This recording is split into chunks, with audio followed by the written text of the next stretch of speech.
webcast is now starting. All attendees are in listen-only mode.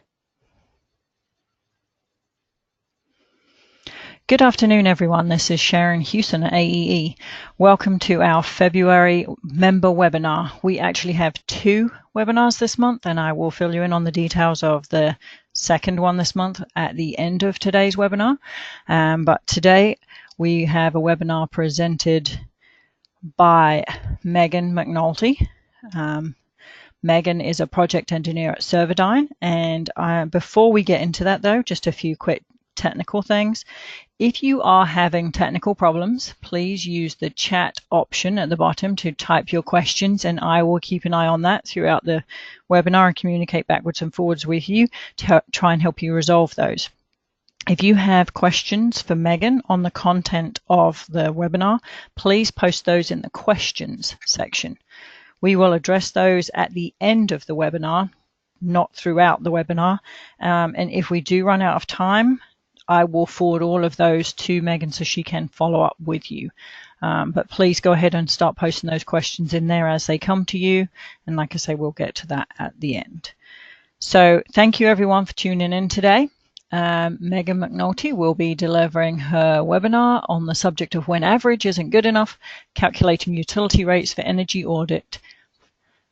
Financial analyses. Now, just a little bit of background on Megan. Megan is, as I already said, a project engineer at Servodyne. That's a consulting firm based here in Atlanta, Georgia.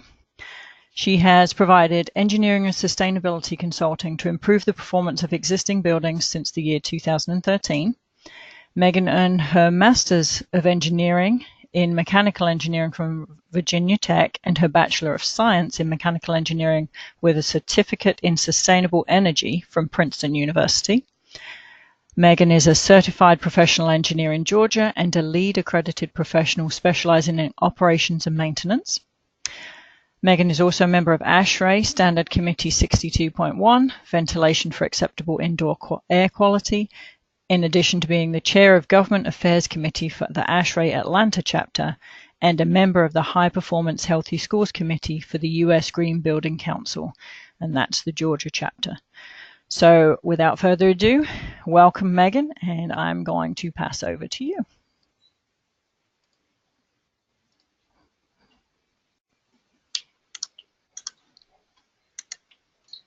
Great. Thank you, Sharon. All right. Good afternoon, everyone.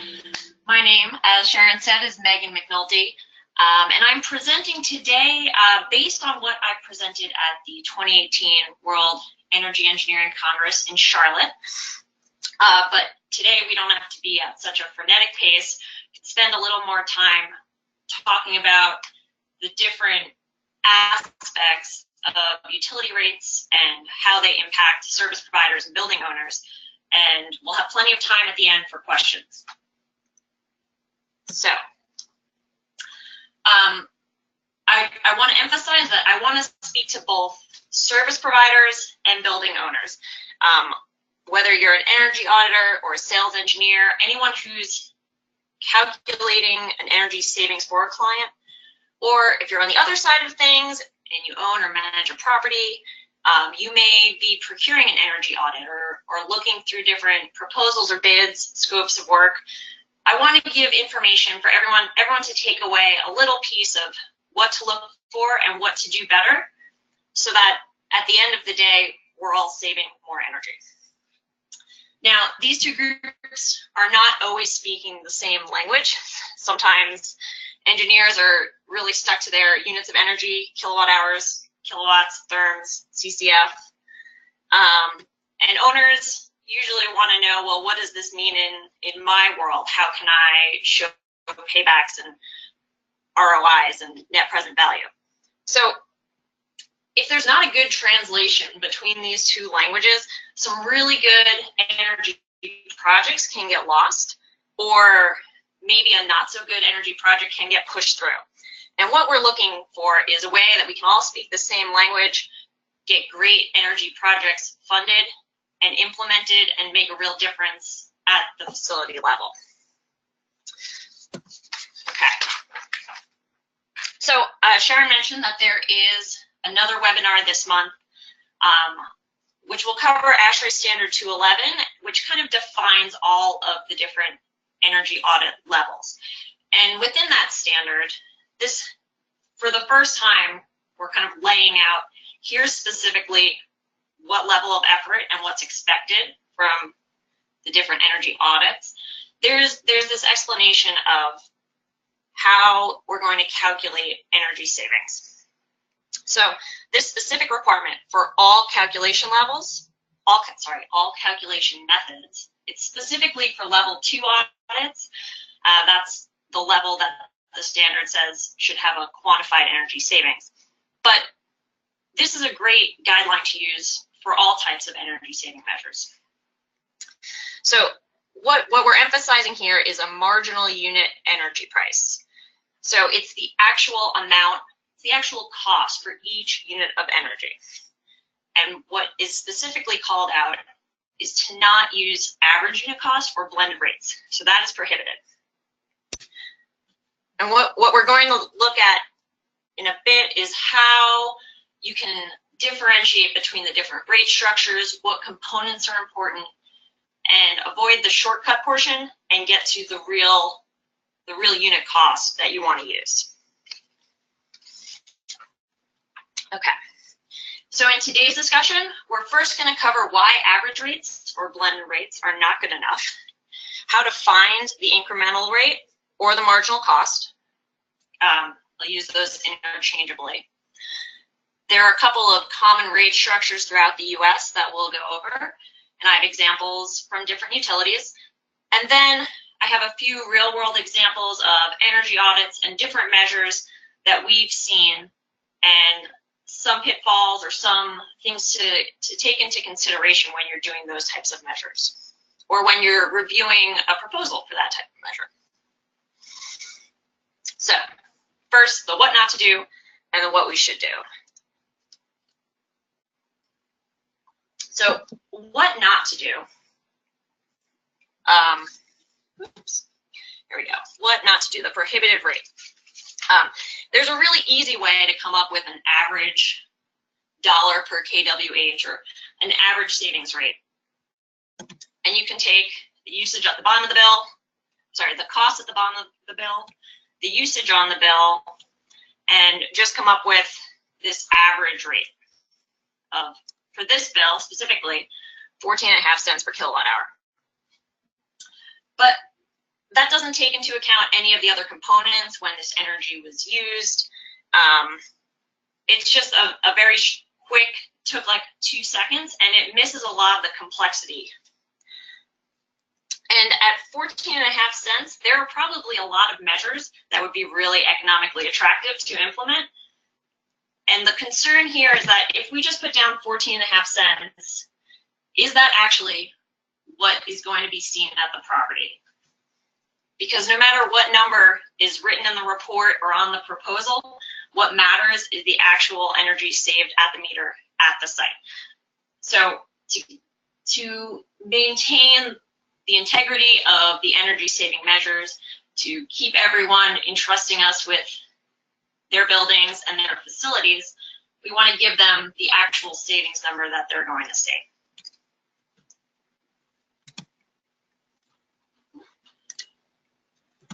Okay, so we're not going to do that. So zooming in on that bill, there are a couple of different components in that $11,000.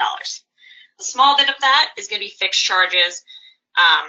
The larger the account, probably the less significant this will be. Then there's the demand component, which is driven by the most amount of energy needed within usually a 15-minute interval. And for this bill, that's 53% of the cost. So that 15 minutes caused a majority of the cost for that whole month. And then we get to the energy usage, the kWh or consumption, and that's a little under half the cost. You can also see one of the lower yellow boxes that this bill actually has 2 different time periods with 2 different costs. So an early indication that not every kWh is equal to every other kWh, and that there are other components built into the savings calculation. Okay.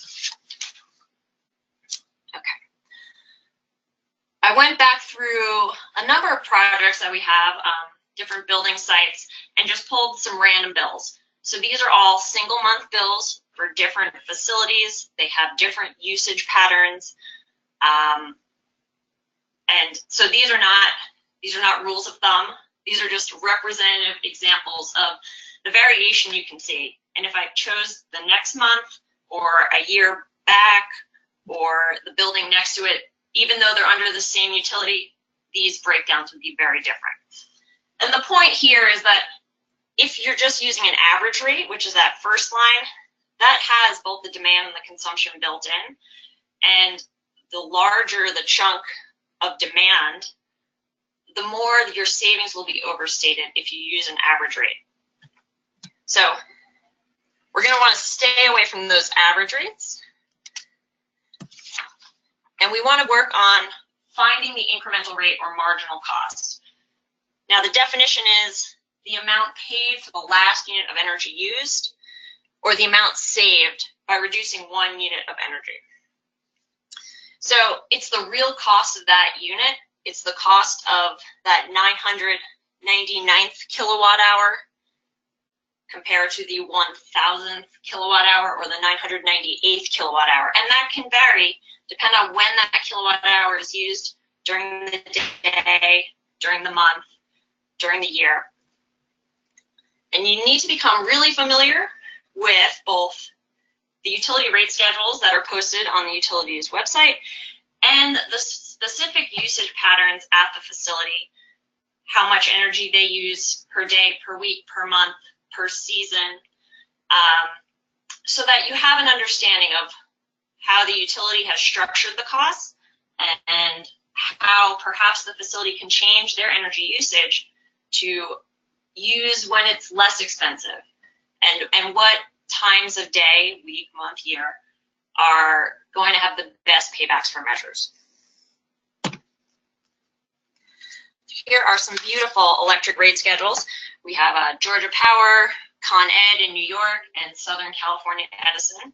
They make for great reading, but I do encourage everyone to get familiar with these. If you don't work with them all the time, there's some legalese in there, but you'll find the energy units you want and some familiar rates, some familiar terms.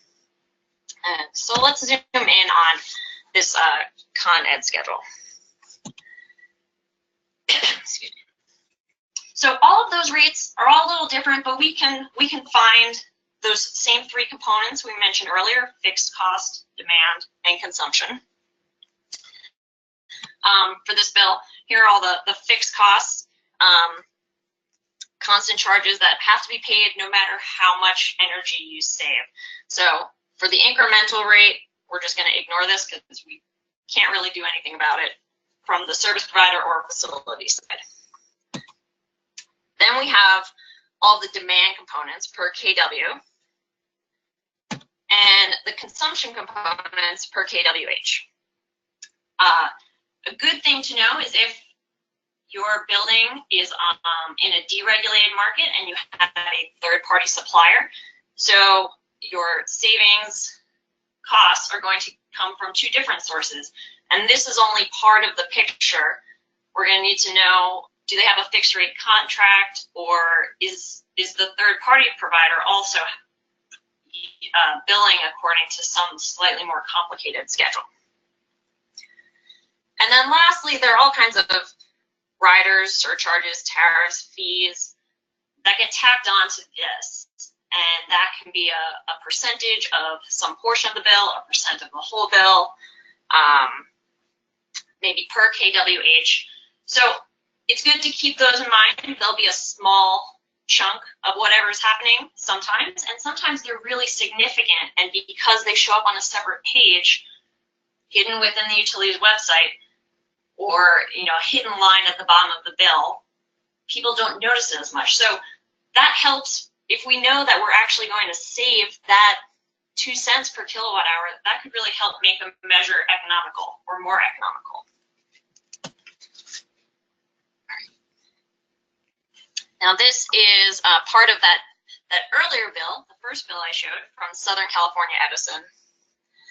And this is a winter bill. So the demand here is about $18 per kilowatt, sorry. And consumption has two different costs. There's a mid-peak and an off-peak. This is going to be very different than using the same amount of energy at the same exact time of day and week in a summer month. The rates are going to be, the per unit costs are going to be different, and there are going to be different tiers of usage.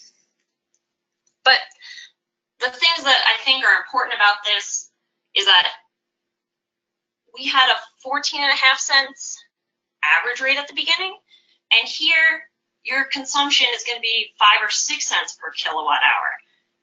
And there's a lot of savings wrapped up in the demand. So we may want to make sure that any measures that are proposed really attack that demand, find out what is causing the peak demand, what are loads we can reduce at that time. And if we're doing something outside of the peak period, that 14.5 cents is really misleading to make us think that maybe a project that reduces energy at night will save a lot of money when we should be focused on the peak period. So not every kWh is the same, and demand is its own thing. And I've got a good illustration of that here. We're going to use those same, or the average rate of 14.5 cents. This is for a parking lot lighting retrofit project. This owner is going to put in about $100,000 of new LED pole lights for an annual energy savings of 400,000 kilowatt hours. Now, if we use this average rate of 14.5 cents, that's $60,000 a year of savings and a simple payback of under 2 years. So that's probably a yes, let's go ahead, let's do this, kind of a no-brainer type of project. Now, if we use the actual incremental rate, because we went to the utility website, we got the rate schedule, we've looked at the bills, for that same project, the annual cost savings is more like $20,000. I mean, the incremental rate is almost a third of the average rate. So now the simple payback is just about 5 years. And the owner is going to see $40,000 less in savings per year. And depending on the size of the facility, that could be a huge difference in how they're budgeting. That could change whether or not this measure is the one that they want to implement right now. Maybe there's another one that will save them more money that they should be implementing right now because they need to. So if we're using the incremental rate, we're showing the actual savings that are going to appear on the bill.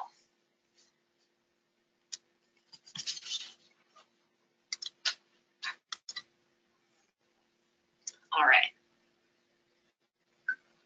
Now, I have 4 common rate schedule structures to talk about: seasonal, time of use, real-time pricing, and declining block. And as we go, this is kind of getting more granular in how the energy is priced for when it is used.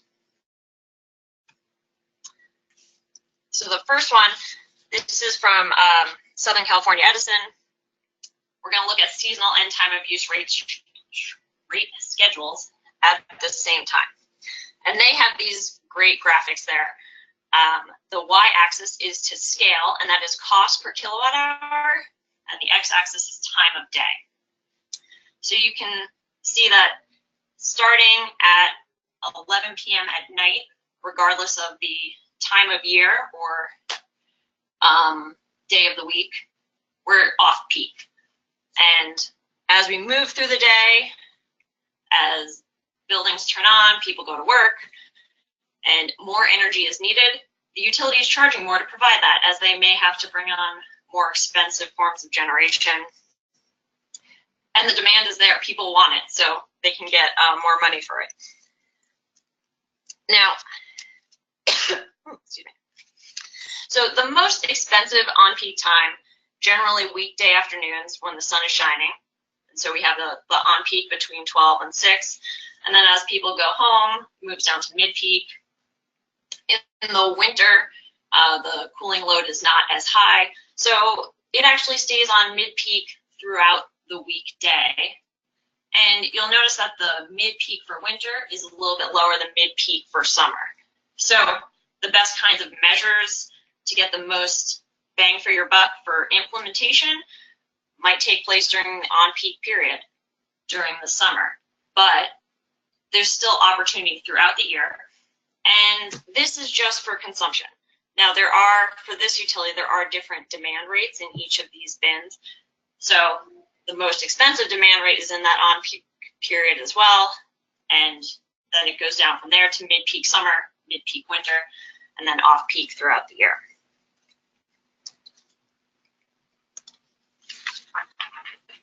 SCE is kind of changing up their schedule a little bit. Thanks to the solar industry, there's now a lot of renewable connectivity on their grid, such that the demand in the middle of the day when the sun is shining is not as great on their generation. So now, for their summer on-peak, they're kind of shifting it later to the afternoon. And during the weekdays, there is no mid-peak. It's just on-peak and off-peak. I say now, but this will really go into effect next month as long as the Public Utility Commission approves it. This is their proposal, and everyone's going forward under these assumptions. And now there's actually a mid-peak on weekends and holidays, when before all weekends and holidays were just the off-peak. In the winter, there's an even lower bin now, super off-peak, and that's in the mornings. On weekends, weekdays, holidays, that's all one bin, no matter what. In the winter, it's on the same schedule. So this is coming up as well. If maybe you have spreadsheets set up using the old schedule, just a thing to keep in mind that you want to check, even if you just did a project with this utility rate, with this schedule 2 months ago, you might want to check to see if they've updated the rate. A lot of on rates to update, to introduce new schedules may be beneficial for your facility. So it's good to keep tabs on any changes that they're either making or proposing. And it might be worth targeting different measures based on the upcoming changes.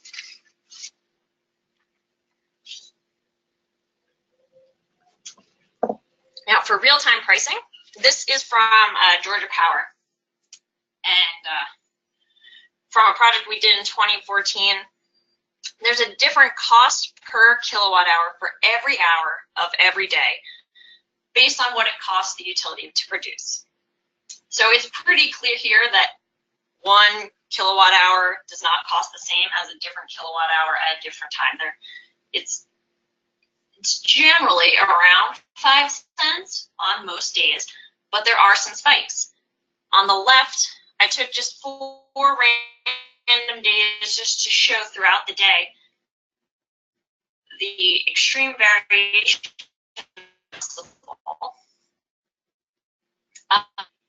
And you do real-time price, have different schedules for release this information to the public. As we're more interconnected with data exchange, you can make more immediate decisions on when to use things and shifting load and saving energy at the moment. But if you're doing a long-term project, planning budgets, looking for what to implement, you can use the historical information and get a sense of, well, how much does each kilowatt hour tend to cost during the 6 a.m. to 10 a.m. time slot in April's. And you can look at historical data and figure out a reasonable way to estimate the savings going forward. It does require a little more judgment and some understanding of what the utility expects the changes will be going forward. So it can require a little more spreadsheet time just to come up with an incremental rate for real-time pricing. But the information is there. And in this table, I'm just showing some summary statistics, but this would not be the best way to find your incremental rate. These average values, you would only want to use that if you have a constant 24/7 load throughout the month of January. Then you can say 6.5 cents per kilowatt hour. But anything shorter than that, you'll need to come up with a customized rate for that type of schedule. This is the declining block structure from Georgia Power, and it's based on hours use of demand. A 200 hours use of demand means 200 hours times the billing demand of 1200 kW, which is up in the top right corner. So it's into buckets of 1,000 kilowatt hours. The first 2,000 kilowatt hours go in the first bucket and then moves on down the line. Electricity also gets much cheaper as you go. In the last bucket, you're about 1 cent a kilowatt hour. And that's where you're going to start your savings. So the first kilowatt hour you save is 1.0275 cents. And until you've saved more than 31,000 kilowatt hours that month, that's the base rate savings. And you have to save a lot of energy to be saving kilowatt hours that cost more than that. Now, these higher costs on the left, 13 cents, 12 cents, 10 cents, 8 cents, those would get wrapped into the average rate. And we want to make sure that we know when the savings are going to occur each month. So if you save 100,000 kilowatt hours a year, but maybe 40,000 kilowatt hours are in this month, then you've got something between 1.5 and 1 cent per kilowatt hour in this month only. But throughout the rest of the year, it might be 1 cent. Base rate. On top of this, Megan. There'll be additional charges and riders. And for Georgia Power. Megan. Sorry? I'm sorry to interrupt you. We've got a Yes. few people that are commenting. Your sound is kind of coming in and out a little. I don't know if you've changed anything or if you could move closer to the mic or if anything you can change anything to improve that. It just Okay. it's not continuous. It's just once every now and then. Okay, sure. Yes. Thank you. Yeah, no problem.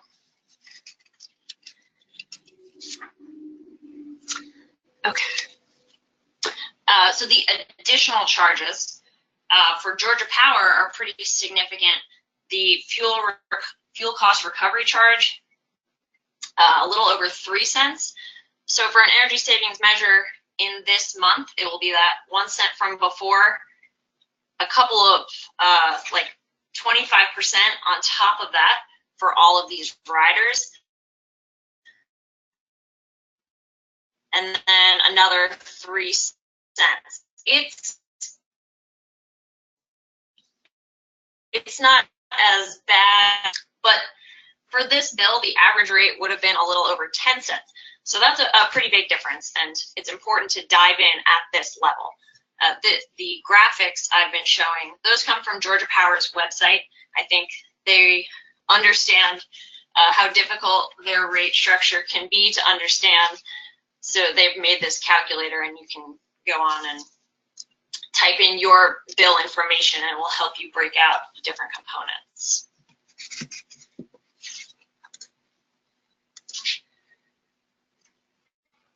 Okay.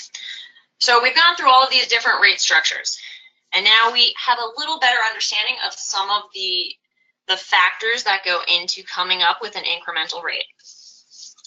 Now, the top row, that's the average dollar per kilowatt hour that I mentioned back at the beginning. But you can create your own incremental rates for different types of measures. If you know that you'll have potentially some 24-hour loads, this is the rate you would get. If you're only going to be operating at night during the off-peak, throughout the year, weekends and weekdays, you can come up with a weighted average for that. These are specific schedules that you are anticipating before you go to the site, what kind of savings you might be seeing. So this will help you look for certain measures. In Southern California, we may want to be looking at cooling load measures that will save more during the peak of the day, more so than a night load measure that'll only be about a third of the savings in cost for the same amount of energy savings. So I like to do this before I go out to the site, just to get a sense of where I should be looking, and not only the different consumption incremental rates, but also the demand rate as well. And knowing their historical demand, has it changed? Has it not changed? Are there opportunities for changes there? Okay, and now we have some common energy saving measures. From examples, constant versus varying loads day versus night, and then whether an impact that happens one day can last throughout the year in terms of costs. These are two real level 2 energy audits that some of our clients have received with possibly the wrong rates, and we'll go through some back calculations together to try to figure out whether or not an appropriate rate was used. One of these audits was used for a city energy audit reporting program, and the other was approved as part of a PACE financing program. That's Property Assessed Clean Energy Financing. So that one, those are supposed to be bankable numbers that public money will fund those projects. So we really want to make sure that they're using the right savings numbers there. This is the city compliance audit. So two measures that I pulled out. One is putting a VFD on a pump, and the other is an LED retrofit. The VFD on a pump, it doesn't have any peak demand savings because most of the savings are going to occur under part load conditions throughout the year. And then the LED retrofit presumably occurs at some point during the day because it has peak demand savings. So we're going to assume that this is, say, interior lighting. Now these together, they cost, it's quite an investment on that LED lighting retrofit, but significant savings. And let's say the owner wants a payback under 10 years, and they're going to do both of these measures together. So it's a pretty good savings for a little over $1.5 million. Now, if we want to back out what they might have used for the savings calculation, they both use the same dollar per kWh value, even though one has demand savings and one doesn't. And it's almost 19 cents per kilowatt hour, which is pretty high. And I like to do this back calculation of just doing cost divided by kWh as a check, even for myself, to make sure that when I went through the calculations, I didn't use the same rate on different measures that are achieving savings at different times. So it's a good check if you receive a savings table, a savings summary table, just to make sure that the right rates are being used. And do they seem reasonable? Is 19 cents reasonable for your market? Is that too high? Is it too low? So for here, it's probably definitely too high for the VFD on the pump. Those savings are probably in the part peak and off peak hours. And this is the actual schedule from the utility. So that would be 8 to 11 cents per kilowatt hour. For the LED measure, that savings would be possibly achievable, but the demand and consumption would have to occur only during the peak hours, and there are probably some part peak hours during the week, or maybe even some off-peak hours on the weekend that it's achieved. So that one might be a little overstated as well. Now, these may be very technically valid measures, but they may not be as economically attractive as they seem. And maybe there are parts of the LED retrofit that are more economically attractive, and that big massive project can be broken down into smaller pieces. Or this could have been bundled together for a reason to try to get some of those hard to retrofit lights into a project. But no matter what's included in the measure, we want to make sure that that savings value is reasonably accurate, so that the owner has the information they need to make a good decision. This is the PACE financing example. They had an exterior and an interior LED retrofit. No demand savings are mentioned, but both have a simple payback just under 10 years. If we back out a rate, they get about 11 cents for each of them, which could be reasonable. But for this rate schedule, the nighttime usage is actually closer to 6 cents, and the daytime usage is closer to 9 cents. And that totally changes the economics of these measures. They may no longer be in play for this owner. If there was a 10-year cutoff for simple payback, maybe these are not going to fly anymore. And for a PACE financing system, there usually are specific economic criteria that need to be met and proven with savings calculations. So this could make these measures no longer viable for PACE financing.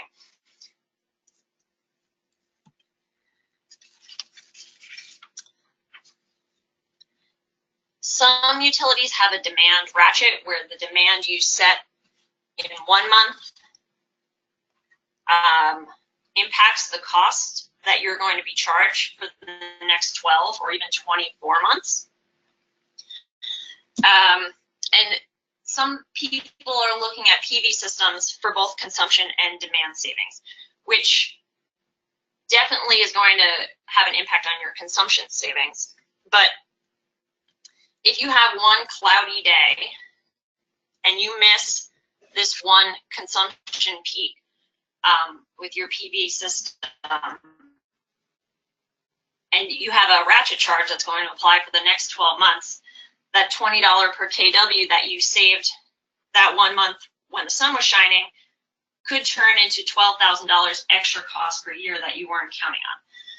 So if there is a demand reduction at any point that's possible, it's important to make sure that it will last for the length of time that the rate schedule component applies to.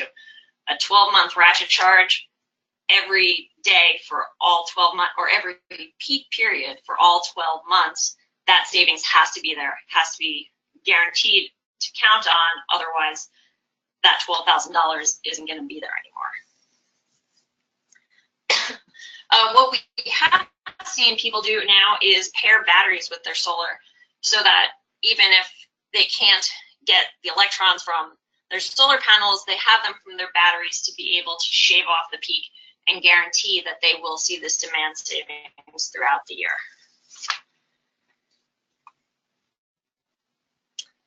Okay, so average is not good enough for a great audit. And what we're hoping for is a great audit with great outcomes at the building level, and having engineers provide a great service for facilities, having owners make informed decisions and be able to get the payback that they expect on their investments. So we need a good translator that provides the actual or the best estimate possible of the financial impact. So we're not overestimating savings, underestimating length of payback, and that everyone is confident in the engineering assessments that they are receiving.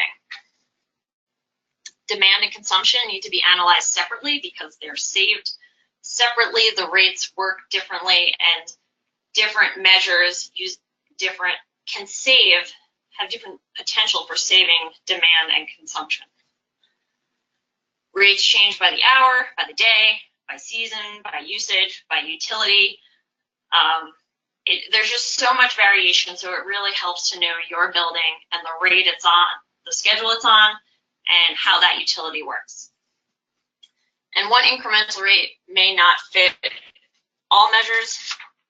So again, I guess this all comes down to using your best engineering judgment, being a little more customized and detail-oriented, and making sure that the savings estimates that show up in the energy audits are as close to realistic as they can be.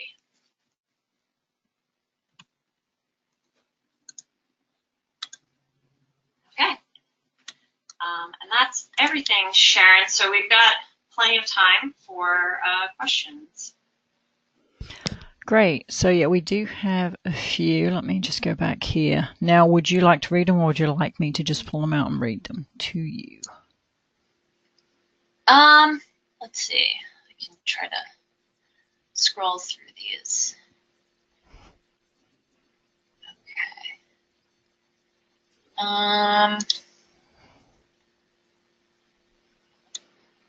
Okay, so there are a few questions here that I think came up as the slides went through, and we probably answered them as we went, but I want to make sure that they got answered. DWR bond charge, that was a specific line item on that specific bill. I believe that was the Southern California Edison one.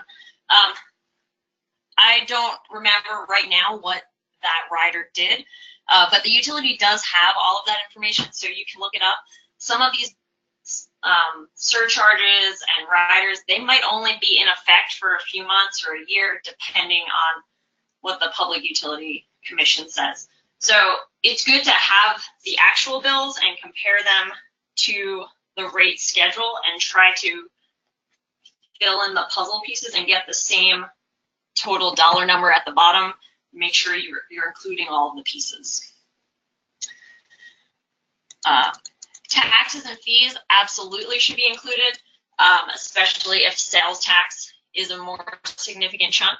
I think I had an example of that with the Georgia Power rate schedule, that there are riders, and then on top of that there usually is some kind of sales tax, which may apply only to the base rate or to the base rate plus a few riders, or the base rate plus all riders.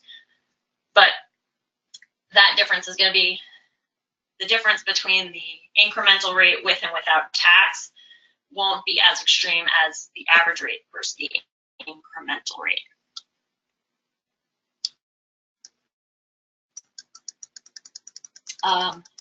Demand charges based on KVA. Yes, a number of utilities will do a charge based on power factor. The different utilities, the threshold that they use for charging for a low power factor might be different. It might be 95%, 90%, 85%, and how they structure that is different. In my experience, it's been a small portion of the bill, and it's kind of hard. It winds up not being important enough to include in our savings calculation. And if the measure improves their power factor, then that's like a little extra bonus. But we usually don't include that savings.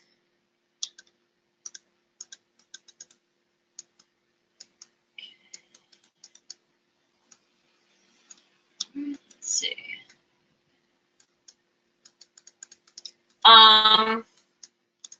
There was a question about pump operation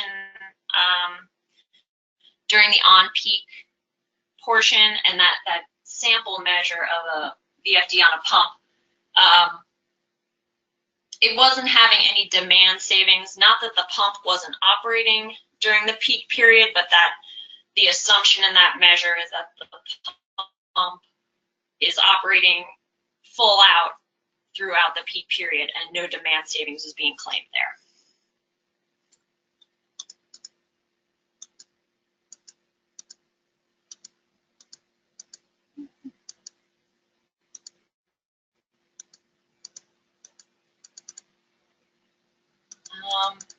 There's a question about complexity of residential rate schedules, or this kind of complexity showing up in residential.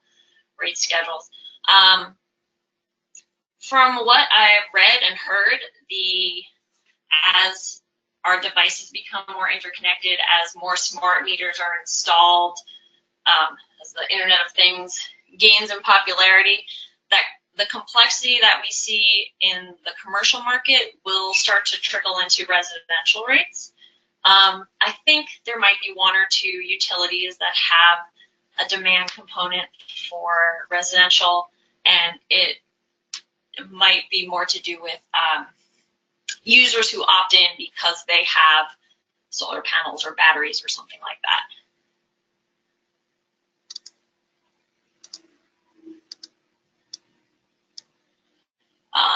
Dealing with savings measures that occur across time of day and time of year, putting a VFD on an air handler. We tend to break it down by those times of days and do almost like an hourly analysis. Like we will do an 8760 analysis so that we know that it's 8 cents in the morning on weekdays and 10 cents in the afternoon on weekdays and 3 cents on the weekends. And you can come up with a weighted average using that kind of analysis. It's just not that average rate from the bill.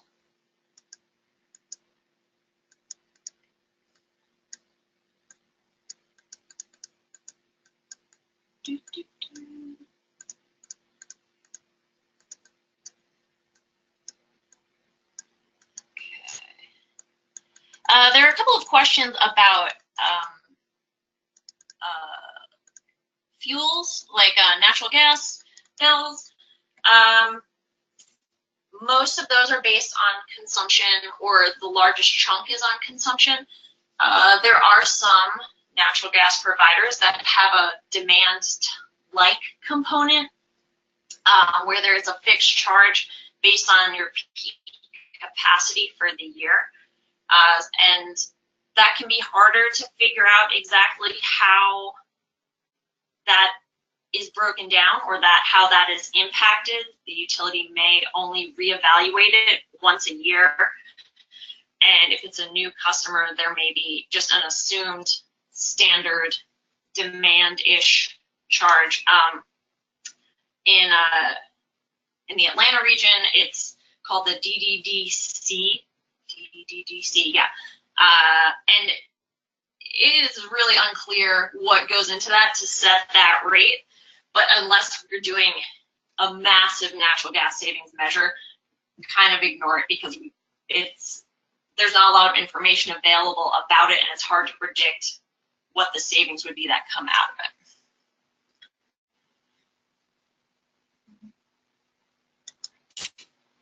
Okay.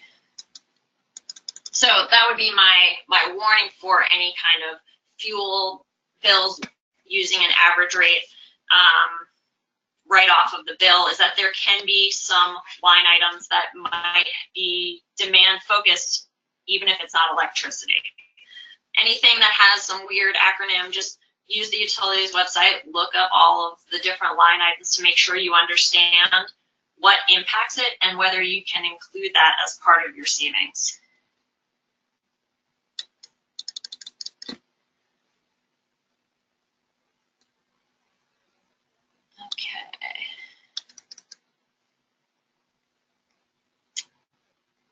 Okay, I think that covered most of the questions, and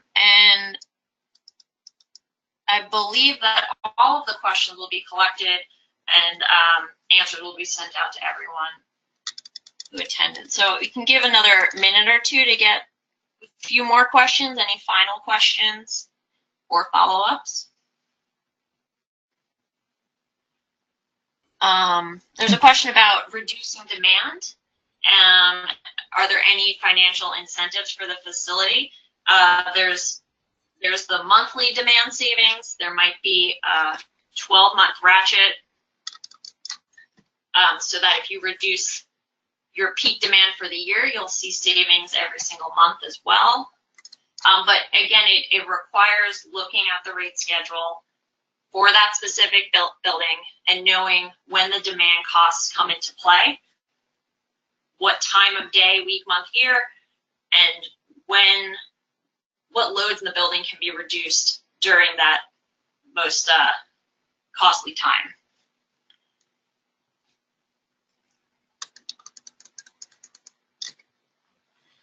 Here's another question. Is it valid to consider demand savings with PV when the energy generated during the day is unknown?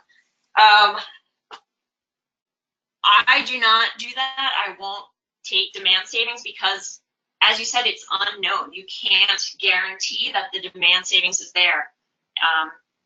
So you could tell someone that they'll get demand savings, but they're probably not going to see it. Odds are there will be a cloudy day. So I would say no, it's not valid to guarantee demand savings. You could say there's a possibility, or if you give the consumption savings based on what's expected for solar insolation and the weather conditions, then you can say, this is the minimum we expect, and you might get a bonus demand saving during certain months if it's sunny enough, but it's not something you can count on. And if that is a savings number that is going to be used for PACE financing or for budgeting for next year, I don't think that's a good savings to count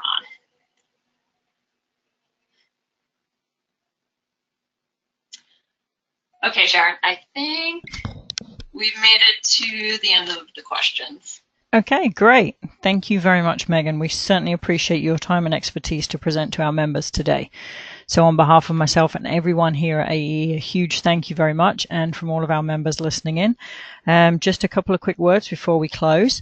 Our next webinar is actually in 2 weeks from today, Thursday, February 21st, and it is titled "The Standard for Energy Audit Levels 1, 2, and 3 is Changing. News You Can Use." That will be presented by Jim Kelsey, who is the president of KW Engineering. So we hope many of you will come back and join us for that one. You will receive an email in the coming days, either tomorrow or Monday, with a link to today's recording. But please note that Megan's contact information is still on the screen. So if you do have specific questions for Megan, please feel free to email her directly. Megan also owns the presentation. I do not have a copy of that, so I will not be sending that out to you. So again, if you have questions regarding that, please feel free to email Megan directly. So once again, thank you everyone for being with us today, and a huge, huge thank you to Megan for your time and expertise today. Yeah, thanks for having me. It's great. You're welcome. We certainly appreciate it. Goodbye, everyone.